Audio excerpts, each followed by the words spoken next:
Seven city में आपका बहुत बहुत स्वागत है। राजस्थान की खबरों के साथ मैं हूं आपके साथ स्नेहा सिंह। देखेंगे तमाम बड़ी खबरें। शुरुआत करेंगे हेडलाइंस के साथ। सुर्खियों को पेश करने में ताउन किया है डॉक्टर ऑर्थो ऑयल के साथ साथ डॉक्टर ऑर्थो कैप्सूल्स साथ लेना ना भूलें। सीएम भजनलाल शर्मा ने केंद्रीय मंत्री से की अहम मुलाकात। राजस्थान में बिजली व्यवस्था को और मजबूत बनाने पर हुई खास चर्चा।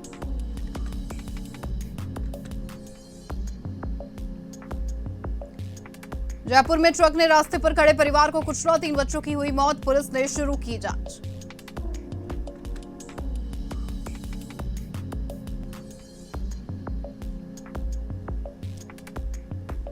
आईएसआई के फंडिंग एजेंट की गिरफ्तारी के बाद आज हुई कोर्ट में पेशी। जांच एजेंसियां नेटवर्क की हर कड़ी जोड़ने में जुटी।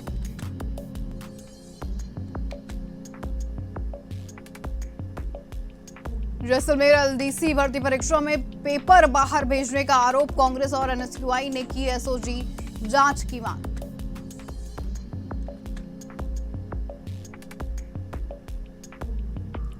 धौलपुर में फायरिंग से दहशत, 20 मिनट में 3 वारदात, 2 दुकानों समेत 3 जगहों पर चली गोलियां।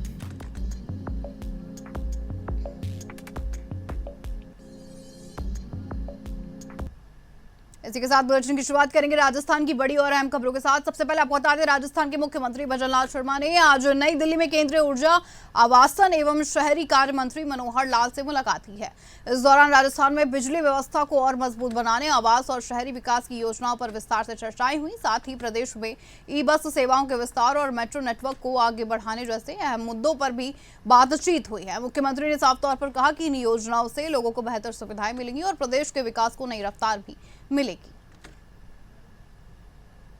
वहीं राजस्थान के बाड़मेर और बीकानेर जिलों में आपको बता दें, अंतर्राष्ट्रीय सीमा के 15 किलोमीटर के दायरे में 18 से 20 जून के बीच प्रशासन ने 12 मस्जिदों को ढहा दिया है। इसके विरोध में पीड़ित पक्ष ने बिना उचित कानूनी प्रक्रिया के कार्रवाई का आरोप लगाकर राजस्थान हाईकोर्ट में याचिका दायर की है। वहीं आपको बता दें, स्थानीय स्तर पर हिंदू और मुस्लिम समुदाय ने एकजुट होकर अद्भुत भाईचारे और सांप्रदायिक सौहार्द की मिसाल भी पेश की।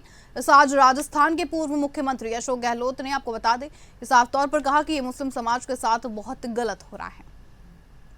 बहुत बड़ा इश्यू है ये कि अमित शाह जी आते बीकानेर के अंदर 25 मई को 26 मई को बीकानेर में आते हैं।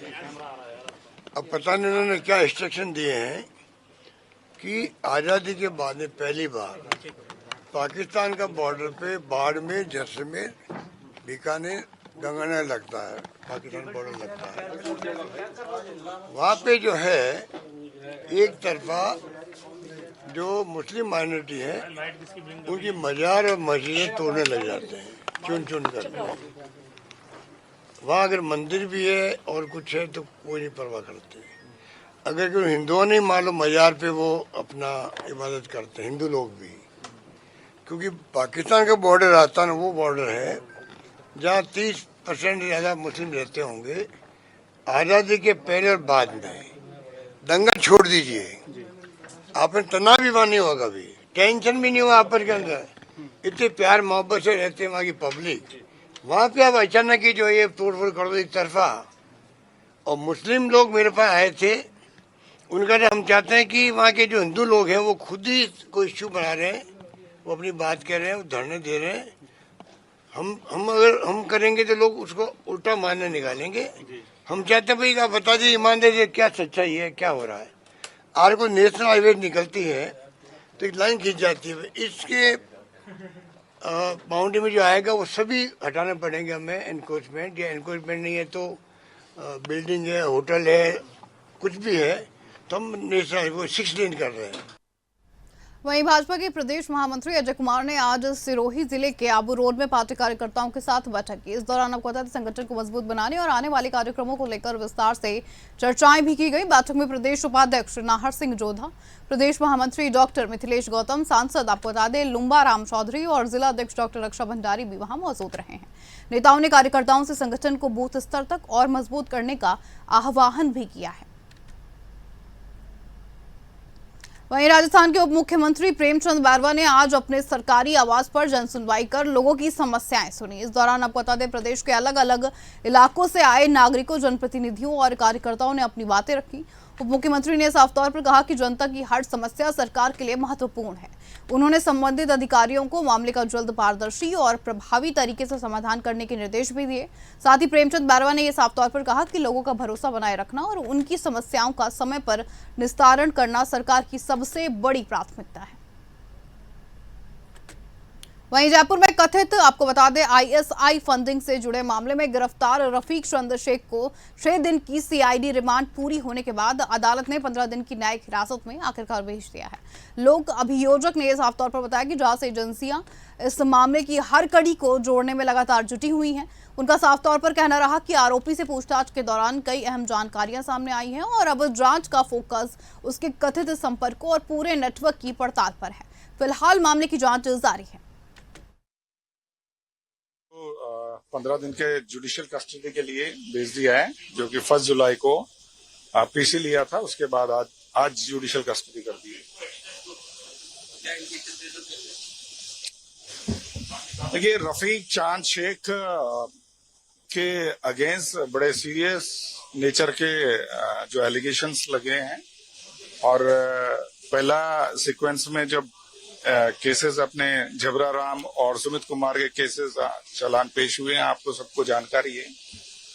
तो रफीक चांद शेख उनमें सबसे महत्वपूर्ण कड़ी है, जिसे अनुसंधान अधिकारी और उनकी टीम चेतन जी हैं, विनोद जी हैं, उन्होंने बड़ी ही मुस्तैदी से ये चीज निकाली है कि कनेक्टिविटी कहाँ से और किस किस की है। तो यहाँ रफीक चांद शेख का जब सामने आया कि मेन फंडिंग एजेंट सारे पाक हैंडलर का रफीक चांद शेख था। ये हवाला का काम भी करता था, पाकिस्तानी एजेंट्स के साथ जुड़ा हुआ था, दुबई के कुछ कनेक्टिविटी दुबई की भी आई है, उससे जुड़ा हुआ था। अनुसंधान अधिकारी और उनकी टीम ने अभी औरंगाबाद जाके एक मोबाइल फोन एंड लैपटॉप इनसे रिकवर किया है। उसका जब इन्वेस्टिगेट किया गया तो करोड़ों रुपए की फंडिंग इधर से उधर हुई है। कुछ डाटाज उसका आने शेष हैं और इस सारी कार्रवाई में मिलिट्री इंटेलिजेंस साउदर्न ग्रुप की, साउदर्न इंडिया की जो है, उनका बड़ा सहयोग रहा। वहीं राजधानी जयपुर के श्यामनगर थाना इलाके में एक सड़क हादसा हुआ। तेज रफ्तार ट्रक ने पहले सड़क किनारे लगी लोहे की रेलिंग तोड़ी, फिर फुटपाथ के पास खड़े एक परिवार को कुचल दिया है। बता दें, टक्कर इतनी ज्यादा जबरदस्त थी कि नाले का ढक्कन टूट गया और हादसे के बाद मासूम बच्चों समेत सभी लोग सीधे नाले में जा गिरे। मौके पर 3 बच्चों की मौत हो गई है। जयपुर पुलिस के, आपको बता दें, एडीसीपी ललित शर्मा के मुताबिक ट्रेलर बेकाबू होकर फुटपाथ की रेलिंग तोड़ता हुआ सड़क किनारे पहुंचा और परिवार पर चढ़ गया। हादसे में तीनों बच्चे मौके पर ही दम तोड़ बैठे हैं। घायल लोगों को स्थानीय लोगों और पुलिस की मदद से नाले से बाहर निकाला गया और अस्पताल पहुंचाया गया है। बहुत ज्यादा डिटेल्स तो नहीं है। 9 बजे के आसपास का इंसिडेंट है। एक जो ये बड़ा ट्रेलर है जिसमें पीओपी के बैग्स भरे हुए थे, वो दिल्ली साइड से आ रहा था और अजमेर की तरफ जा रहा था। जहां एक्सीडेंट हुआ है 200 फीट बाईपास के आसपास, वहाँ एक फैमिली थी, वो बागरिया समाज की, हस्बैंड वाइफ थे और उनके 3 छोटे बच्चे थे। वो किसी व्हीकल का जाने के लिए इंतजार कर रहे थे। राजसमंद के होना बता रहे हूँ, राजसमंद के थे। तो इन बिटवीन ये ट्रेलर आया, किसी कारण से इम्बैलेंस हुआ है, क्या हुआ है तो जांच का विषय है। और इन 5 को ये टक्कर मारता हुआ, रेलिंग तोड़ता हुआ आगे चला गया। इस एक्सीडेंट में जो 3 छोटे बच्चे थे उनकी तो डेथ हो गई है और जो पेरेंट्स थे उनके सीरियस इंजरीज हैं, वो उनको हॉस्पिटलाइज कर दिया है और अभी हम ट्रैफिक रेगुलेट करवा रहे हैं। बाकी जो डिटेल्स है धीरे धीरे आएंगी, कौन ड्राइवर था, क्या था। नहीं, ऐसी कोई इन्फॉर्मेशन नहीं है कि कोई मिसिंग हो। हाँ, वो कुछ लोगों ने यहाँ ऐसा कुछ बताया होगा तो उसको वेरीफाई करने के लिए कराया था, लेकिन अभी तक की इन्फॉर्मेशन से कोई मिसिंग नहीं है। वहीं दर्दनाक हादसे में 3 बच्चों की मौत के बाद गंभीर रूप से घायल पिता ने अस्पताल में इलाज के दौरान दम तोड़ दिया है। मां की हालत गंभीर बनी बताई जा रही है। साथ ही पुलिस मामले की जांच में लगातार जुटी हुई है।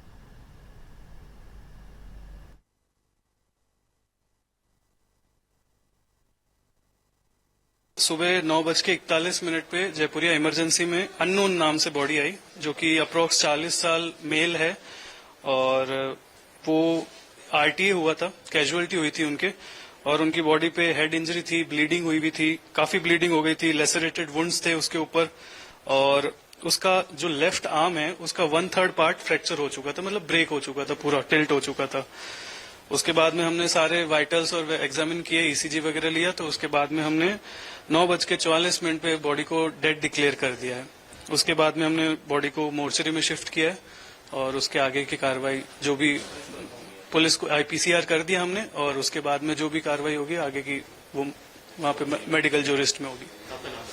मैं अभी डॉक्टर परीक्षित सिंह आशय हूँ और अभी जूनियर रेजिडेंट की पोस्ट पे मैं जयपुरिया में हूँ। वहीं देश के कई हिस्सों में पैगंबर हजरत मोहम्मद की शान में कथित आपत्तिजनक टिप्पणियों को लेकर मुस्लिम समाज में नाराजगी देखने को मिली। राजस्थान के आपको बता दें कोटा, नागौर, अजमेर के उलेमा समेत मुस्लिम तंजीमें भी आपको बता दें नाजिया इलाही खान जैसे लोगों के खिलाफ खड़ी हो गई हैं। नबी की शान में गुस्ताखी करने वाली नाजिया इलाही खान के खिलाफ FIR दर्ज करवाई गई है। मुस्लिम रहनुमाओं का ये साफ तौर पर कहना रहा कि सोशल मीडिया इन्फ्लुएंसर और एक्टिविस्ट नाजिया इलाही खान ने करोड़ों लोगों के ईमान को ठेस पहुंचाई है। ऐसे में PM नरेंद्र मोदी की मुहिम सबका साथ सबका विकास कैसे मुमकिन हो पाएगी जब मजहबी रहनुमाओं की शान में भाजपा के ही कुछ लोग गुस्ताखी पर उतर आए हैं। आज FIR दर्ज के लिए रिपोर्ट दी गई है तो नाजिया इलाही खान जो आए दिन इस्लाम धर्म के बारे में, इस्लाम धर्म के आखिरी पैगंबर हजरत मोहम्मद मुस्तफा सल्लल्लाहु अलैहि वसल्लम के बारे में, और इस्लाम धर्म हजरत मोहम्मद मुस्तफा सल्लल्लाहु अलैहि वसल्लम पैगंबर है इस्लाम धर्म के आखिरी, उनकी अहलिया यानी पत्नी के बारे में हजरत आयशा सिद्दीक़ा रज़ियल्लाहु अन्हा को लेकर, और कुरान शरीफ के बारे में, अल्लाह तबारक व तआला के बारे में, मुस्लिम समुदाय के बारे में आए दिन विवादास्पद बयान, आपत्तिजनक बयान देती रहती है नाजिया इलाही खान। इसको लेकर के पूरे देश के मुसलमानों में गुस्सा है। इसी को लेकर के FIR दर्ज करवाने हम सब लोग आए। हम तो ये कहते हैं मोदी जी से, आप हमारे देश के प्रधानमंत्री हैं और हम उनके पास 6 अप्रैल 2015 में गए भी थे। सबका साथ सबका विकास हमने बनाया भी था और वो सबको लेके चल भी रहे हैं। तो ये कुछ लोग हैं, कुछ हमारे सियासी लोग हैं, कुछ एक मजहब के हर गुरुओं के और धर्म के खिलाफ बोलते हैं, तो उस पर कुछ ना कुछ सख्त कार्रवाई की जाए। और उसका कानून है तो उसके ऊपर क्यों उनको कानून लागू नहीं किया जा रहा है? उससे क्या हमारे भारत में एक माहौल बिगड़ रहा है। हम सबको साथ लेके चलना चाहते हैं।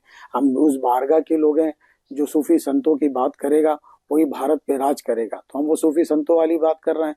हम गरीब नवाज की बारगाह से यही पैगाम दे रहे हैं कि मोदी जी, जैसे आपको हमने आपको ये नारा सरकार ने अता फरमाया, सबका साथ सबका विकास, उसमें मैं भी था सरकार, तो उस पर आप ध्यान दें। जो ऐसे लोग ऐसा करते हैं तो उन पर सख्त से सख्त कार्रवाई की जाए। हम लोगों ने सुना है कि मर्दूदा नाजिया इलाही ने पैगम्बर सल्लल्लाहु अलैहि वसल्लम की शान में अपमानित टिप्पणी की है। ये जान लीजिए कि मुसलमान अपना जानो ईमान नबी की अजमत को समझता है। घर पर बुलडोजर चले, उसकी जान माल लूटी जाए, उसको बर्दाश्त है, मगर अपने पैगम्बर की शान में जर्रा बराबर गुस्ताखी, उनका अपमान मुसलमानों के भी बर्दाश्त नहीं कर सकता। ये बड़ी दुख की बात है कि पूरी दुनिया के मुसलमानों की आस्था को ठेस पहुंचाई और अभी तक उसे गिरफ्तार नहीं किया गया। हम ख्वाजा मुइनुद्दीन गरीब नवाज के आस्थानी से अपील करते हैं तो ख्वाजा का पैगाम अमन, शांति, खुशहाली, सांप्रदायिक सौहार्द है। हम उनके चाहने और मानने वाले हैं। गवर्नमेंट पार्लियामेंट में एक ऐसा बिल लाए कि किसी भी धर्म के महापुरुष के खिलाफ अगर कोई अभद्र टिप्पणी करे, अपमानित करे, तो उसे कम से कम सजाए मौत का कानून बनाए। वहीं राजस्थान की LDC भर्ती परीक्षाओं में जैसलमेर से पेपर बाहर भेजने का मामला सामने आया है। आरोप है कि परीक्षा केंद्र की खिड़की से प्रश्न पत्र बाहर पहुंचाने की कोशिशें लगातार की गई। सूचना मिलते ही प्रशासन भी मौके पर पहुंचा और जांच शुरू की गई है। जिला प्रशासन ने पूरे मामले की रिपोर्ट राजस्थान कर्मचारी चयन बोर्ड को भेज दी है। वहीं कांग्रेस और NSUI ने प्रदर्शन कर SOG जांच और दोषियों पर सख्त कार्रवाई की अब ये बड़ी मांग की है। अब सबकी नजरें बोर्ड के अगले कदम पर है। बहुत गंभीर और चिंतनीय है, क्योंकि पारदर्शिता जब खत्म हो जाती है तो वहाँ अन्याय शुरू हो जाता है। जो छात्र वर्षों से लगातार तैयारी करके LDC की तैयारी कर रहे थे, अपनी मेहनत कर रहे थे, ईमानदारी से जम के मेहनत कर रहे थे, उन योग्य व्यक्तियों के, उन योग्य परीक्षार्थियों के हकों पर डाका है। जिस तरीके से पेपर लीक किया गया है, जिस तरीके से पेपर बाहर गया है, ये बहुत चिंतनीय और गंभीर विषय है। यहाँ व्यक्ति महत्वपूर्ण नहीं है, बात यह है कि सरकार इतनी बड़ी परीक्षा करा रही है और उसमें इतना बड़ा होल है कि बीच में से पेपर ही बाहर चला जा रहा है और वापस आ रहा है, तो ये क्या हो रहा है?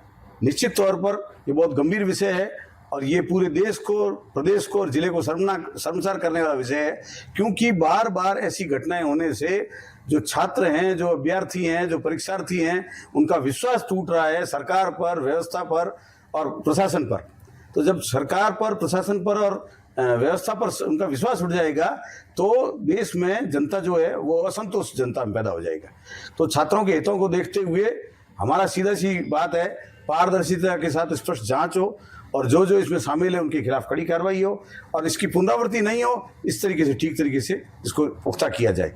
क्योंकि आप सोच कर देखिए, जब से भारतीय जनता पार्टी की सरकार आई है, केंद्र में कितनी सारी परीक्षाएं हो गई, चाहे रीट की है, चाहे नीट की है, चाहे किसी भी स्तर की कोई भी परीक्षा है। और वही नहीं, पूरे भारत में जिन जिन राज्यों में भारतीय जनता पार्टी की सरकार है, कहीं कहीं 80 बार पेपर लीक हो गए, कहीं 60 बार हो गए, और मध्य प्रदेश में तो व्यापक घोटाला जो हुआ वो किसी से छुपा हुआ नहीं है।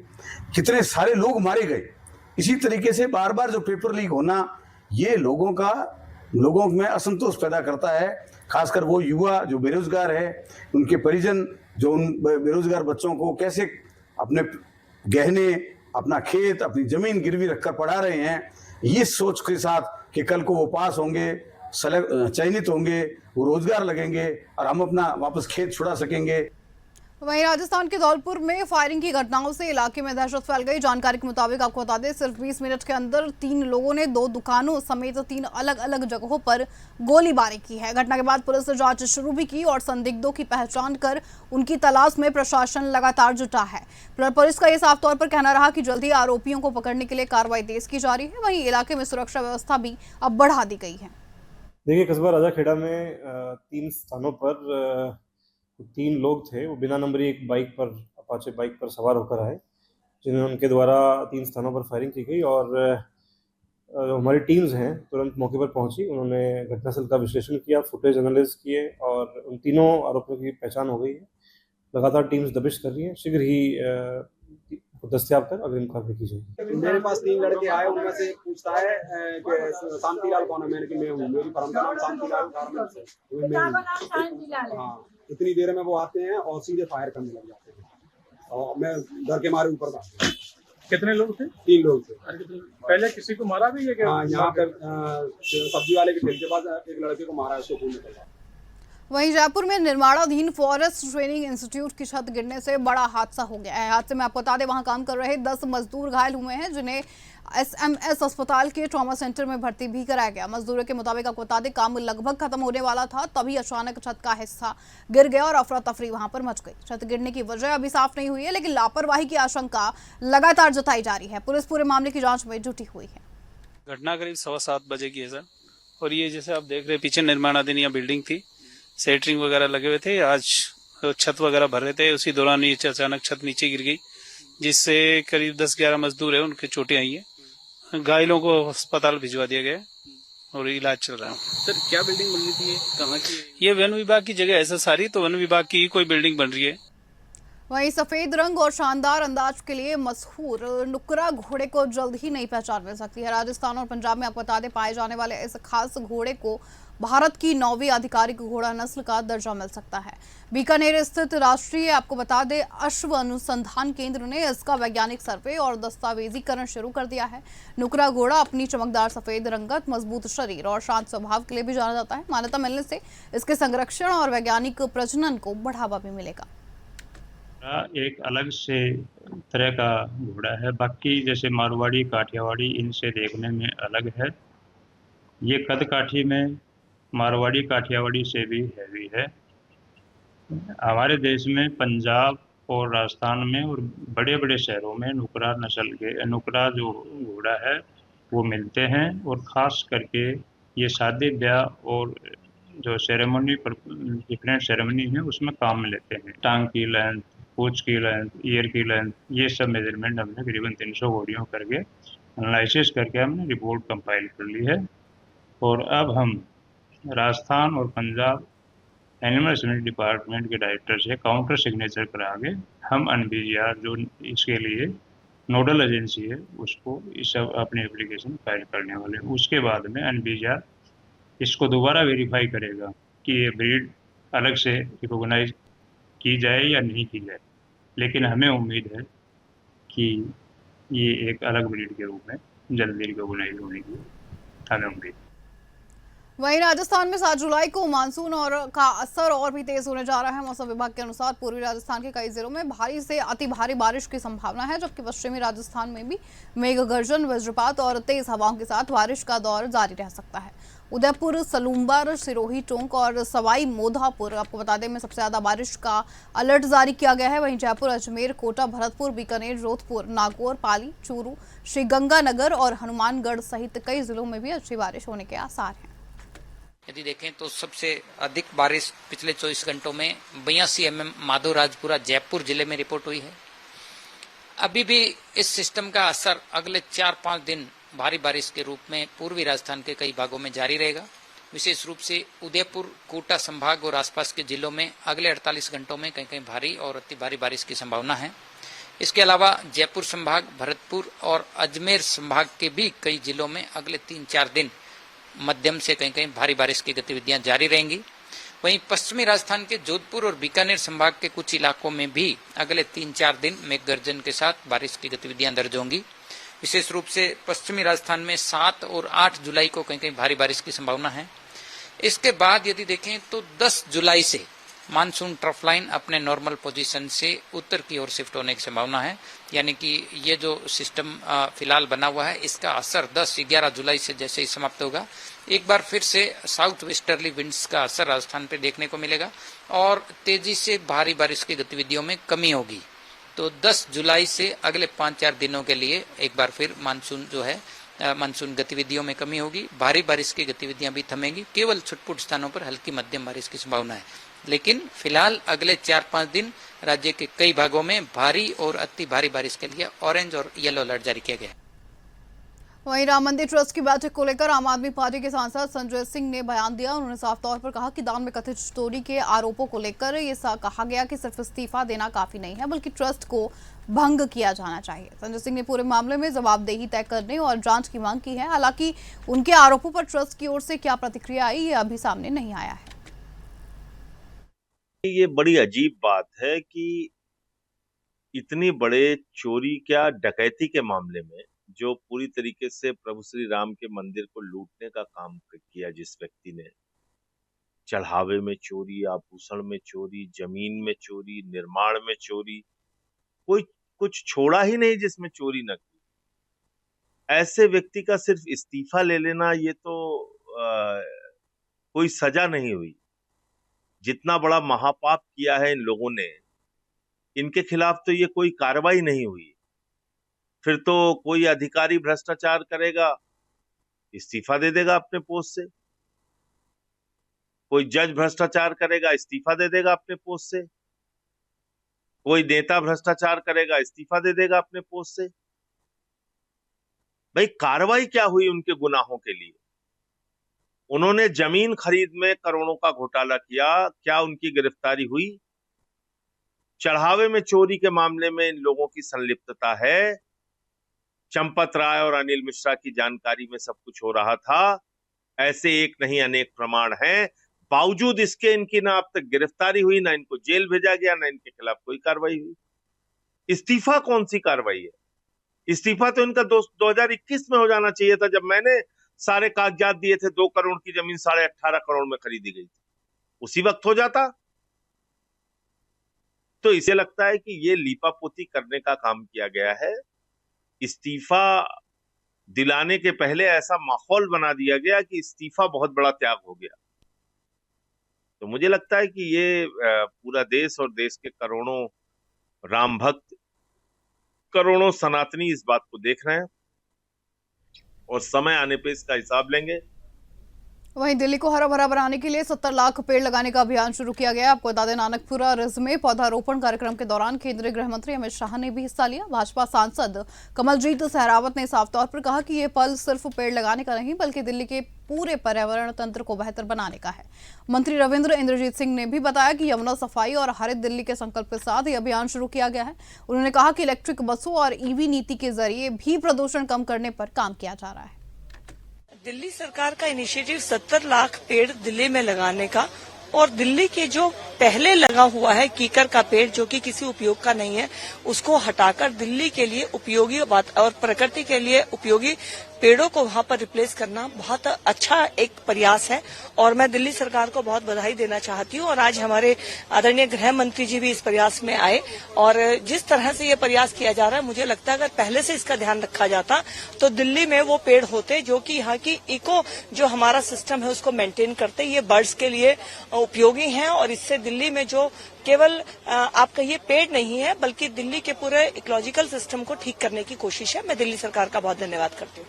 आज देश के यशस्वी सहकारिता मंत्री आदरणीय अमित शाह जी ने एक दिल्ली को संकल्पित करते हुए दिल्ली के अंदर 70 लाख पेड़ लगाने की शुरुआत की है। 3 जगह पर ये शुरुआत करके जाएंगे और दिल्ली 70 लाख पेड़ लगाकर दिल्ली को हरा भरा बनाने का जो संकल्प लिया था, जहाँ जमुना माई की शपथ खाकर जमुना जी को साफ करने का और ऐसी दिल्ली को हरी भरी बनाने का जो संकल्प लिया है, आज उसकी शुरुआत की है। अब आने वाले समय में पर्यावरण को लेकर जैसे कि 300 ईवी बसों लगभग देश की सबसे ज्यादा ईवी बसों के साथ साथ ईवी पॉलिसी भी हमने लागू की है। अब दिल्ली स्वस्थ सांस लेगा और स्वस्थ जीवन जिएगा। मेरे साथ इस बुलेटिन में इतना ही। आप बन रहे मुसफ टीवी के साथ। नमस्कार।